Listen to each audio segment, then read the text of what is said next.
ఐటీలో ఎంట్రీ కావాలా? Trainee software engineer గా అజా కోడింగ్ ట్యూటర్ లో 2 వీక్స్ ట్రయల్ పీరియడ్ లో వెంటనే చేరండి. నమస్తే, నేను Keshav. Welcome to Suman TV.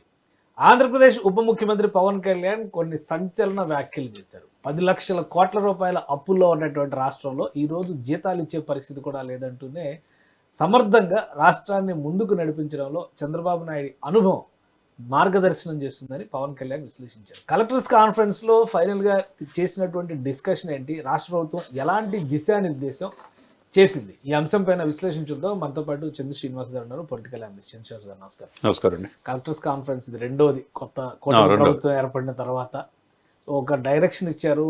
రాష్ట్రంలో తీసుకోవాల్సినటువంటి అభివృద్ధి ఇతర అంశాలకు సంబంధించి ఒక విజన్ సదస్సు లాంటిది ఇది అని చెప్పని అన్నారు. సో ఆ విజన్ అనేది కలెక్టర్స్కి, అఫీషియల్స్కి, ఐపీఎస్లకి, ఐఏఎస్లకి కరెక్ట్గా కనెక్ట్ అయిందని అనుకోవచ్చా ఈ మీటింగ్ ద్వారా? తప్పకుండా కరెక్ట్ అయింది. ఎందుకంటే ఆయన చెప్పిన మాటలు కూడా ప్రజలు ఎన్నో ఆకాంక్షలతో, వాగ్దానాలతో మేము ప్రజల ముందు మంచి మెజారిటీతో వచ్చినప్పుడు ఆకాంక్షలు తగ్గట్టుగా మేము పరిపాలించాలంటే మేము ప్రత్యక్షంగా హామీలు ఇచ్చి వాగ్దానాలు చేసి ఫీల్డ్లో మేము కనపడతాం. కానీ క్షేత్రస్థాయిలో ప్రజలకి అవి తీసుకెళ్లాల్సిన బాధ్యత కలెక్టర్లది, ఐఏఎస్లు, ఐపీఎస్లది చెప్పకనే చెప్పారు. అదే సమయంలో గత 5 సంవత్సరాల్లో కలెక్టర్ వ్యవస్థ, రెవెన్యూ వ్యవస్థ ముఖ్యంగా నిర్వీర్యం అయిపోయింది. చివరికి రెవెన్యూ వాళ్ళు మొత్తం కూడా సినిమా థియేటర్ల దగ్గర, ఇసుక దగ్గర, మీరు కూడా ఏమి అనలేని పరిస్థితి, మందు షాపుల దగ్గర ఉండాల్సిన పరిస్థితి దశాబ్దాలుగా ఎప్పుడు ఏ ప్రభుత్వంలో చూడాల. జగన్మోహన్ రెడ్డి గారు అలా చేశాడు. మేము కూడా మాకున్న పరిస్థితుల నుంచి రోడ్డు మీద పడాల్సి వచ్చింది. కానీ ఆ సమయంలో ఎవరు కూడా నిమ్మకు నీరెత్తినట్టు ఉన్నారు కాబట్టి ప్రజల్లో తీవ్ర ఆవేశంతోనే ఆ ప్రభుత్వాన్ని మార్చారు. కాబట్టి మీరు నిజాయితీగా పనిచేయండి. ఐఏఎస్, ఐపీఎస్ అంటే ఓ దేవుళ్లాగా జిల్లాకి అధికారులు. అదేవిధంగా 5 కోట్ల మంది ఎంతో అభివృద్ధి ధ్యేయంగా ప్రజలు కోరుకుంటారు. దాని సంక్షేమాన్ని, ప్రభుత్వ సంక్షేమాలని క్షేత్రస్థాయిలో మీరు ఎటువంటి ఇది లేకుండా తీసుకెళ్లాల్సిన బాధ్యత మీదే అనేది స్పష్టంగా యాజ్ ఎ డిప్యూటీ సీఎంగా స్పష్టంగా తెలియజేశాడనేది మనం అనుకోవాలి. సో అంటే అసలు ఈ మీటింగ్ ద్వారా చంద్రబాబు నాయుడు గారు పదే చెప్తున్నారు, రాబోయేదంతా కూడా ఒక చేంజ్ ఓవర్ టైం. ఇది ఐటీ వెళ్ళిపోయింది, ఏఐ కూడా ఇప్పుడు వెనకబడిపోద్ది, ఆర్టిఫిషియల్ ఇంటెలిజెన్స్, డీప్ టెక్ అంటున్నారు ఆయన. ఏంటి దీనివల్ల ఆంధ్రప్రదేశ్కి కలిగేటువంటి ప్రయోజనం ఏంటి? ఆంధ్రప్రదేశ్లో ఎలాంటి మార్పులు రాష్ట్ర ప్రభుత్వం అంచనా వేస్తుంది? తప్పకుండా అండి. అంటే చంద్రబాబు నాయుడు అంటేనే అనుభవం, 4 దశాబ్దాల అనుభవం, 14 సంవత్సరాలు సీఎంగా చేశారు. దేశ విదేశాల్లో, ప్రపంచంలో టెక్నాలజీలు అందిపుచ్చుకోవటంలో అందివేసిన చెయ్యి. ఈ దేశంలో ఏ ముఖ్యమంత్రికి అంత అనుభవం లేదు. ఎందుకంటే దేశ రాజకీయాల్లో ఆ విధంగా ఆయన ఉన్నాడు, ఒకప్పుడు చేశాడు. హైదరాబాద్ని, సైబరాబాద్ని సృష్టించిన వ్యక్తే. ఎవరు అవుననుకున్నా కాదనుకున్నా హైదరాబాద్ని, మళ్ళీ అదే విషయాన్ని పవన్ కళ్యాణ్ గారు కూడా చెప్పారు. పవన్ కళ్యాణ్ గారు ఈరోజు కోట్ చేశారు. అటువంటి వ్యక్తి, ఈ దూరదృష్టి వ్యక్తిని పరిపాలనలో మనం ఎటువంటి ఆటంకాలు లేకుండా మనం సపోర్ట్ చేయాలి. ఆ దిశగా మనం వెళ్ళాలంటే విజన్ 2047తో వెళ్ళాలి. మారుతున్న పరిస్థితులు, టెక్నాలజీని అందిపుచ్చుకొని వెళ్ళాలి. అదేవిధంగా మీరు అన్నట్టు ఆర్టిఫిషియల్ ఇంటెలిజెన్స్ ఈ రోజున రేవంత్ రెడ్డి గారు కూడా పక్క రాష్ట్రాలు చెప్తుంది ఏంటి, ఇది నెంబర్ 1గా మనం హైదరాబాద్ తీసుకెళ్దాం. అవకాశాన్ని అదే సమయంలో ఆర్టిఫిషియల్ ఇంటెలిజెన్స్ మీరు చెప్పినట్టుగా రెన్యూబుల్ ఎనర్జీ కావచ్చు, లేకపోతే డ్రోన్స్ విన్యాసాలు కావచ్చు, సీప్లేన్ కావచ్చు, ఇవన్నీ కూడా ఎవరు అంతకుముందు గతంలో 5 సంవత్సరాలు జగన్మోహన్ రెడ్డి గారు కూడా పరిపాలించారు. కానీ ఇవన్నీ లేవు కదా, ఇవన్నీ ఎవరు పట్టించుకోలేదు కదా. అంటే సెంట్రల్ నుంచి ఇచ్చే నిధులకే మ్యాచింగ్ గ్రాంట్ ఇవ్వకుండా వదిలేశారు. జల్ జీవన్ మిషన్నే పక్కన పెట్టేశారు. ఆంధ్రుల జీవనాడి పోలవరాన్నే పూర్తి చేయలేపారు.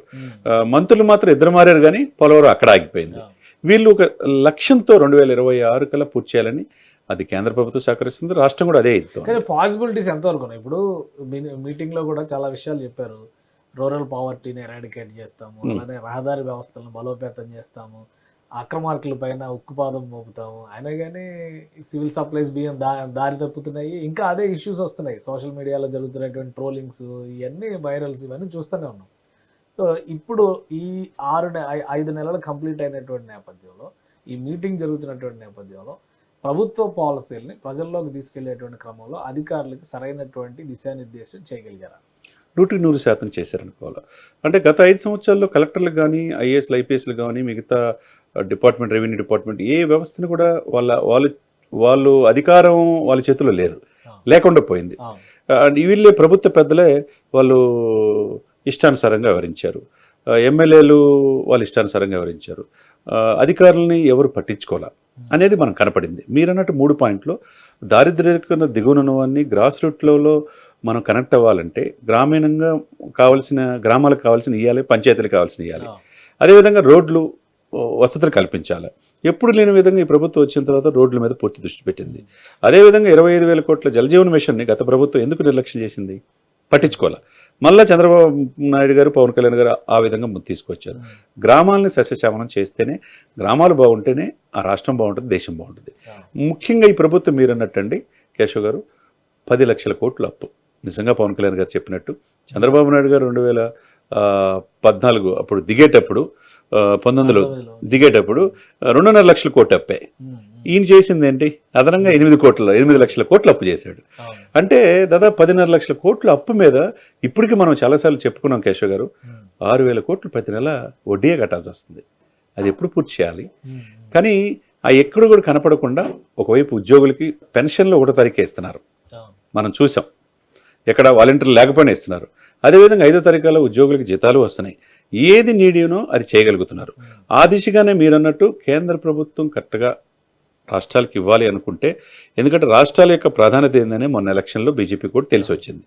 కాబట్టి వాళ్ళు త్వరితగతిన అది గ్రామీణాభివృద్ధి కావచ్చు, గ్రామీణ నీటిపారుదల కావచ్చు, లేకపోతే ప్రాజెక్టుల పూర్తి విషయం కావచ్చు, రాజధానికి నిధుల విషయం కావచ్చు, ఈ కనెక్టివిటీ అన్నీ కూడా అన్ని రకాల మౌలిక సదుపాయాల కల్పనలో కేంద్ర ప్రభుత్వం కూడా గతంలో ఎప్పుడు లేని విధంగా ఈ 5 మాసాల్లోనే చేతునందిస్తుంది. కానీ అంటే ఇప్పుడు ప్రభుత్వం చెప్తున్నటువంటి వాదనలు పదే ఈ ఉక్కుపాదంతో అణిచివేస్తాం, ఒక పాయింట్. ఆ ఉక్కుపాదం అనేది ఎక్కడ మోపుతున్నారు, ఎప్పుడు మోపుతున్నారు?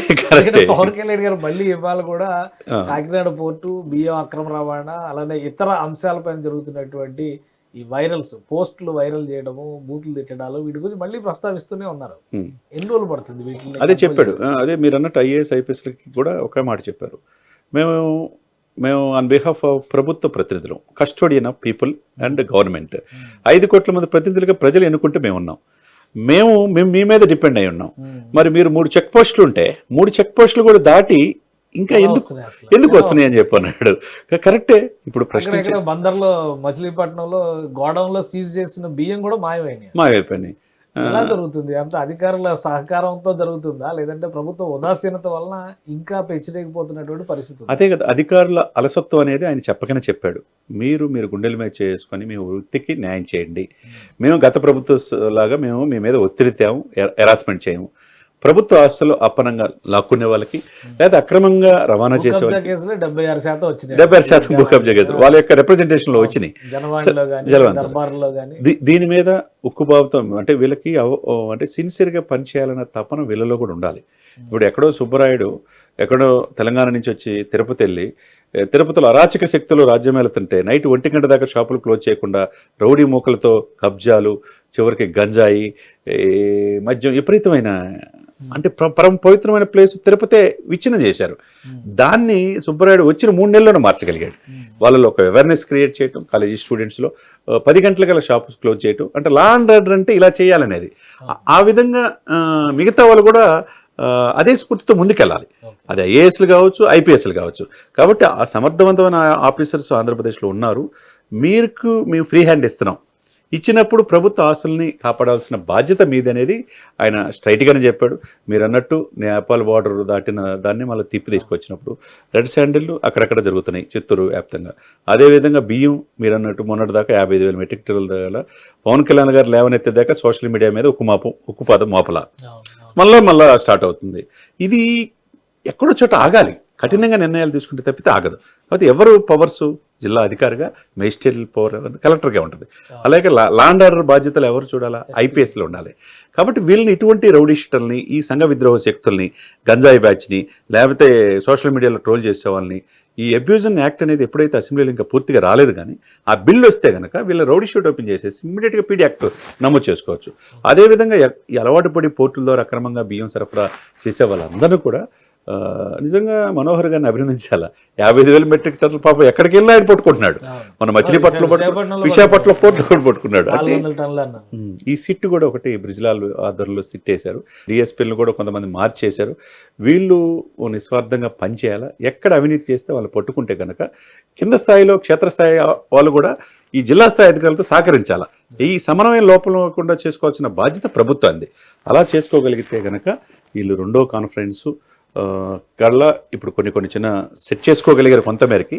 మిగతా 100% ఇక మూడవ కలెక్టర్ కాన్ఫరెన్స్కి పూర్తి చేయగలరనే విశ్వాసం ప్రజల్లో గ్రిప్ రావాలి. గ్రిప్ రావాలి. రైట్ రైట్ థ్యాంక్ యూ చిన్న శ్రీనివాస్ గారు. ఇది ఆంధ్రప్రదేశ్లో అధికార యంత్రాంగాన్ని కీలకమైనటువంటి పాత్ర అవుతుంది కాబట్టి ఖచ్చితంగా ప్రభుత్వ విధానాలకి విజన్కి తగినట్టుగా పనిచేయాల్సిన అవసరం ఉందని CM Chandrababu Naidu, deputy CM Pawan Kalyan దిశానిర్దేశం చేశారు. ప్రధానంగా ఎక్కడైతే అరాచకాలు జరుగుతున్నాయో పట్టుబడిన తర్వాత కూడా అవి ఆగకపోవడం అనేది దురదృష్టకరమైన సందర్భంగా పవన్ కళ్యాణ్ విశ్లేషించారు. రాబోయేటువంటి సమావేశం కల్లా కఠిన నిర్ణయాలు తీసుకునే దిశగా యంత్రాంగం అడుగులు వేయాలని దిశానిర్దేశం చేశారని చంద్ర శ్రీనివాస్ గారు విశ్లేషిస్తున్నారు. ఇది స్పెషల్ డిస్కషన్. Keep watching.